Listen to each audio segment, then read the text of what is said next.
Hi, this is Freya from Otherworldly, and I'd like to welcome you to the 2019 Fantasy Fair.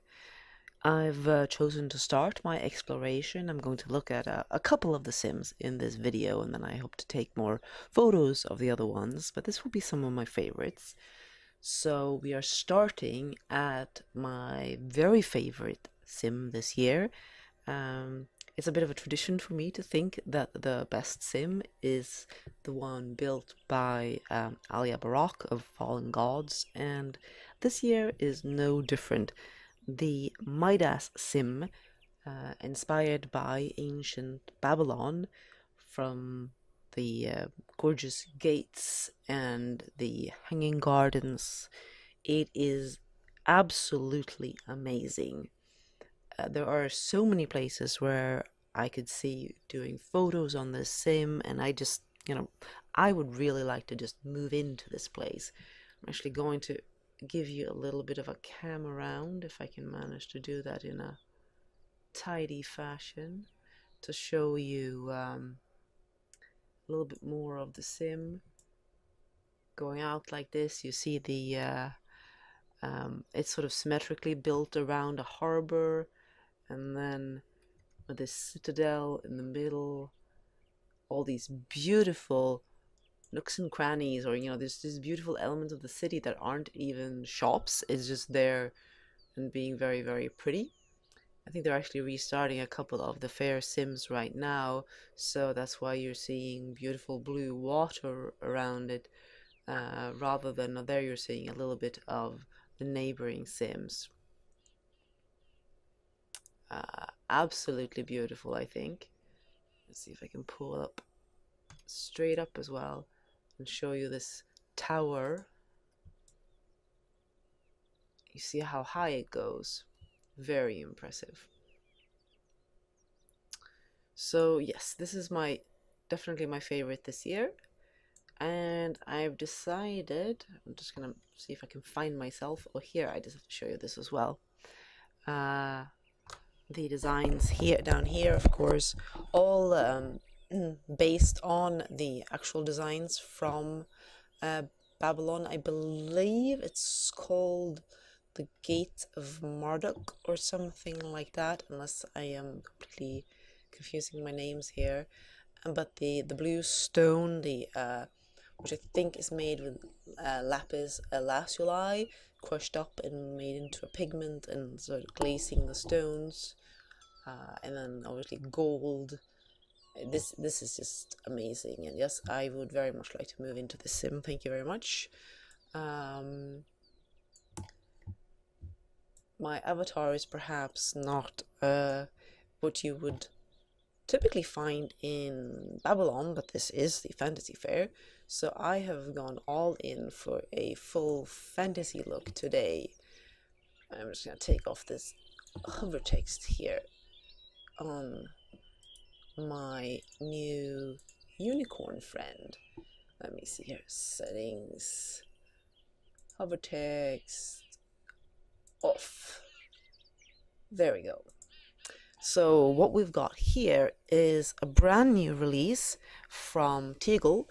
You'll remember perhaps that I did a vlog showing the Teeglepet, the first two horse breeds of the Teeglepet, a while back when they came out. And this is using the same system as the Teeglepet. It is basically a Teeglepet, but it is redone as a unicorn. And it is a very, very fancy version of the Teeglepet, I have to say. You've got the amazing unicorn mane and tail and various fluffy bits like the beard. And you've got this spiral horn, which looks like it could definitely kill somebody. It's a really elegant and very mythical beast. So I don't think there were any unicorns depicted on the gates of Babylon, but it certainly wouldn't be out of place there because there are some mythical beasts. And the very non-human and fantastic skin that I'm wearing, which I'm also going to give you a closer look at here, is a collaboration between the Plastik and Trap, and you can see the detailing on these tattoos here and the shine that you've got, which looks just amazing. I'm wearing an outfit which is a recent release from Devious Mind. I haven't got that many outfits for the Fantasy Fair yet. It took a while to sort out the blogger HUD actually. They had some teething problems, and there wasn't anything yet that I could wear while sitting on a unicorn, so I had to opt for something a bit more skimpy. Sorry. And the horns are also by the Plastik. Oops, and there I disappear from out of view. Try and get myself back in. There we go. Another Fantasy Fair release from the Plastik. They come in lots of different shapes and several different versions as well, in terms of you can have faded ones, and there's a ghost version which kind of fades out, and then you got all sorts of color combinations. And the eyes are also a Plastik Fantasy Fair release. Let's see if I can get myself zoomed in on these. I am wearing the Omega Applier version here of one set on my Vista eyes. This is one of my Vista heads. I will be wearing more variants of these fantasy eyes with other outfits. Basically, some of them are more fantasy, others are really perfectly usable as slightly special normal eyes. Look, by the way, here how the skin just shifts in the light. Very pretty, I think. There are various accessories as well that you can get at the Fantasy Fair for the unicorn. There's a chain ornament set. There's I think one's called Anubis or something, or sort of Egyptian inspired. You can get other colors for your mane and tail and fluff to match regular skins. There's a trot replacement, so I have a fancier trot in the regular package. And what you get included with the main set is you get it in black or white. I was actually going to go with the white first, but I decided that the black looked very dramatic. So I am going to take my unicorn and look at its cute cloven hooves and visit a couple of more of the Fantasy Fair Sims, just to give you a bit of a look at what's on offer this year, because the fair is so much about exploring these fantastic Sims as well as shopping for a good cause, of course. Our next stop is Tensor's Flying Market, sponsored by Rivendell. This is a really interesting combination. It has kind of an Arabian Nights aesthetic to some of the designs, and then there is a bit of a sci-fi steampunk element going on.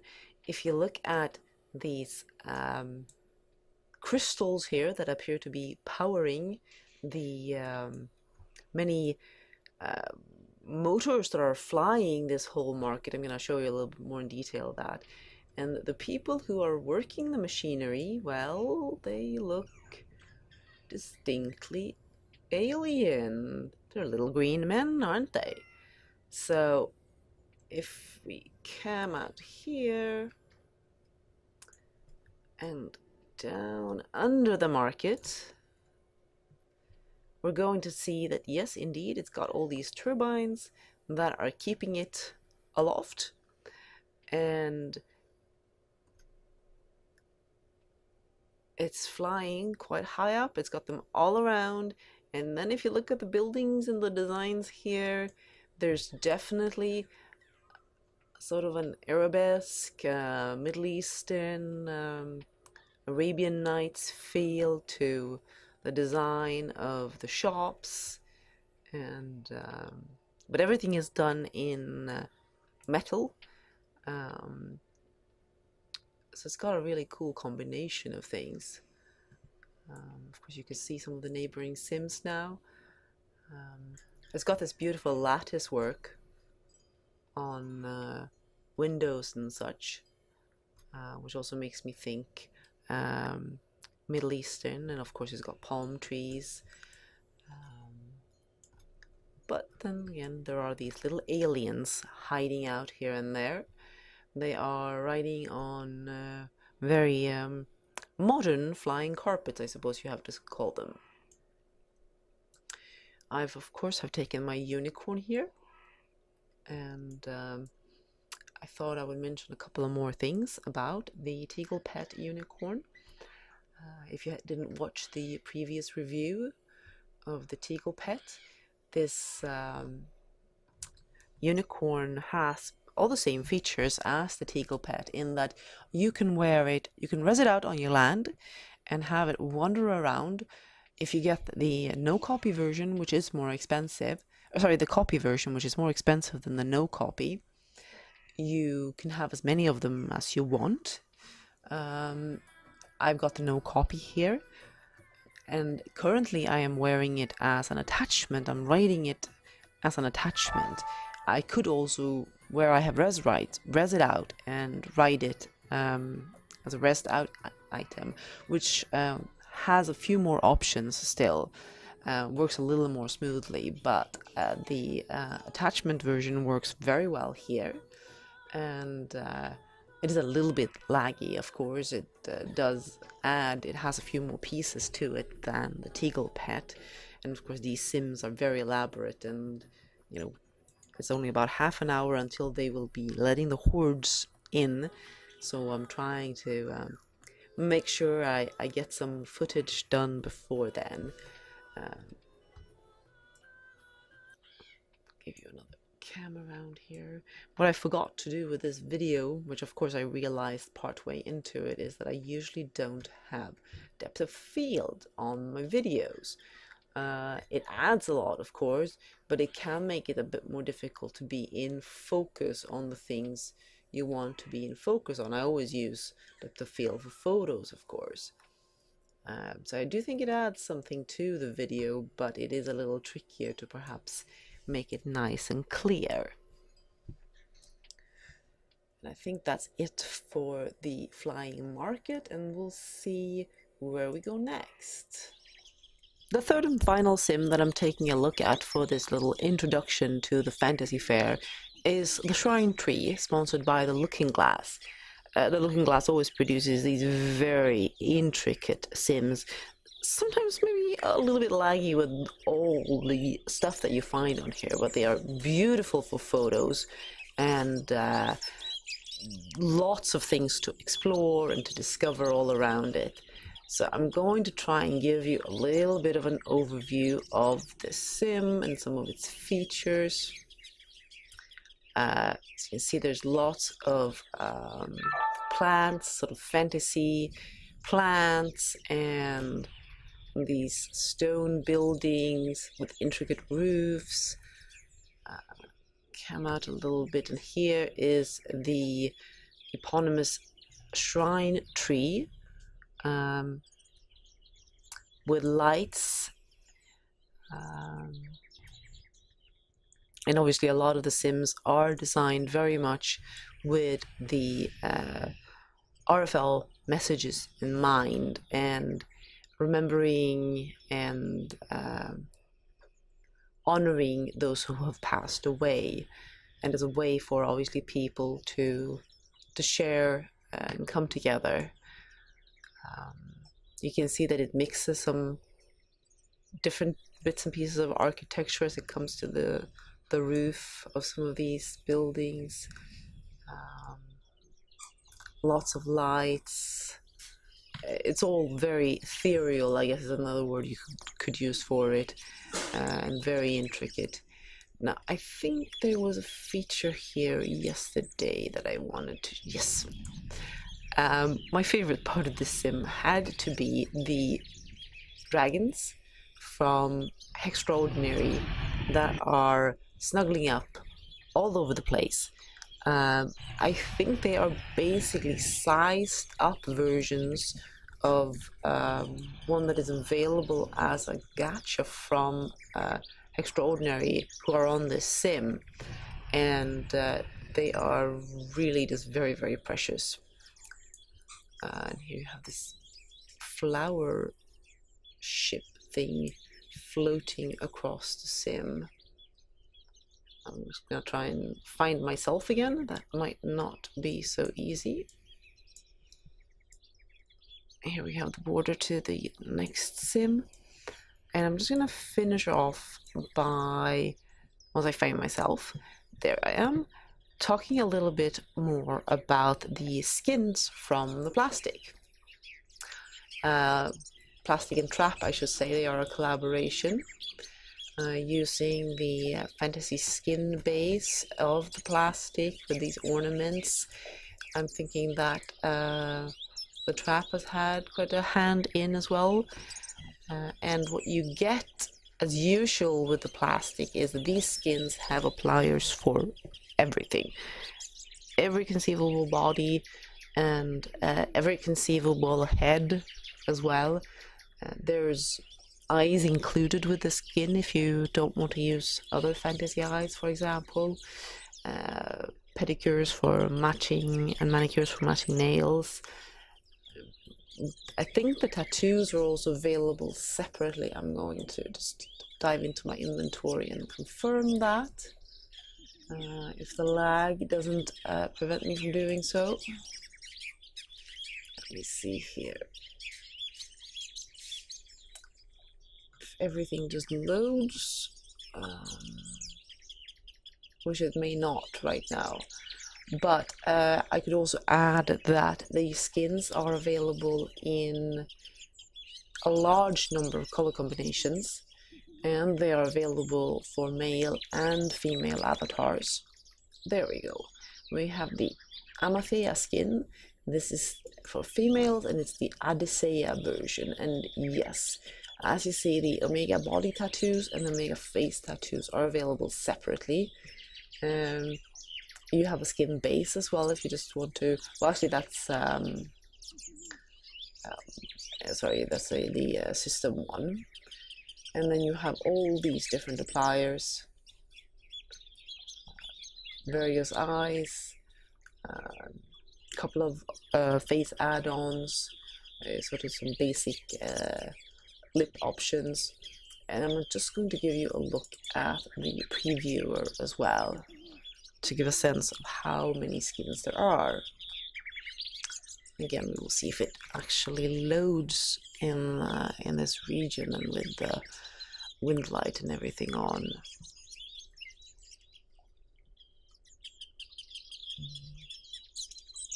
It may not be inclined to do so. All of it will be up on the Plastik's webpage. She always posts all the previews and everything, detailed images, so you can look there as well, because it doesn't look like it's going to cooperate here. I think I will leave that off and instead wrap up by saying that I will be doing more posts for the Fantasy Faire, of course, perhaps some more video.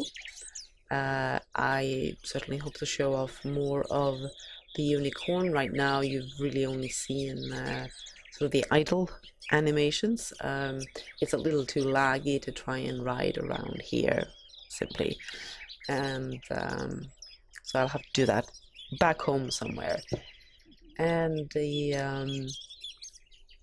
I hope you will head over to the Fantasy Faire as soon as it opens and have a look at all the things available as donation items, and of course regular releases from the merchants, and just have a great time exploring. I imagine there will be a quest later on in the week. There will be various performances, and on Sunday I will be doing another talk during the Lit Fest. This time it is going to be with my partner, Man and SL, Leo otherwise, and we are going to be talking A Song of Ice and Fire theories. So If you're interested in that, you can show up on Sunday. Check out the Litfest schedule for exactly when, because I never know how to convert the time zones. So until then.